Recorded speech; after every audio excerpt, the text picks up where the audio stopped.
Good evening, I'm Alex Dierckman. Emergency response teams from the Indiana National Guard and the Israeli military took advantage of demolitions of several buildings today to practice search and rescue techniques. WTIU's AJ Brammer has more.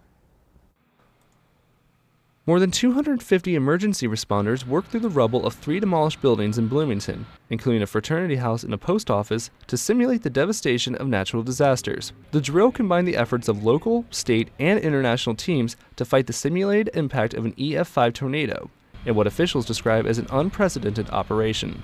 Indiana National Guard Adjutant General Martin Umbarger says the purpose of the drill is simple.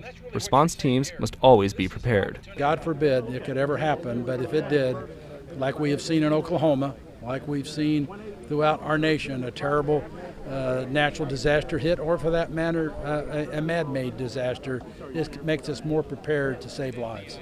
Israeli Home Front Deputy Commander Amir Golayan says the drills were a good learning experience. They learn to distinguish between the skills of the different groups that are combined here and to utilize the best of each group.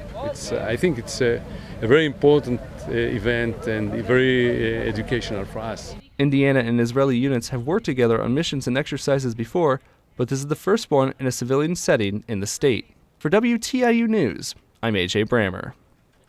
Indiana University baseball left today for their first College World Series in Omaha, Nebraska. The top 8 teams in the NCAA will be facing off, and Indiana faces Louisville in the opening round of the series. The Hoosiers have a 2-1 record against the Cards this season.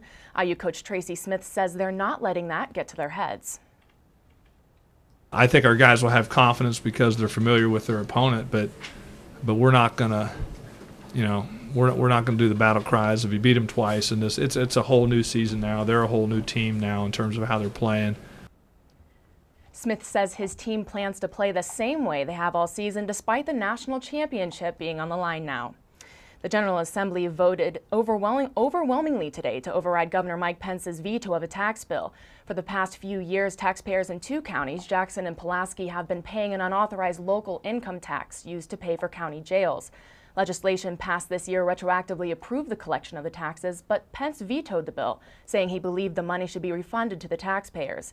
The House voted 68 to 23 in the Senate, to 23 in the Senate, 34 to 12 to override the veto. And here's a look at the weather. Tonight, forecasters predict severe thunderstorms across central Indiana during the early overnight period. Be on the lookout as the evening progresses. Tomorrow, partly cloudy with a 30% chance of thunderstorms with highs around 80 degrees. And tomorrow night, mostly clear with lows in the mid-50s. And here's a look at the 5-day forecast. For WTIU News, I'm Alex Dierckman.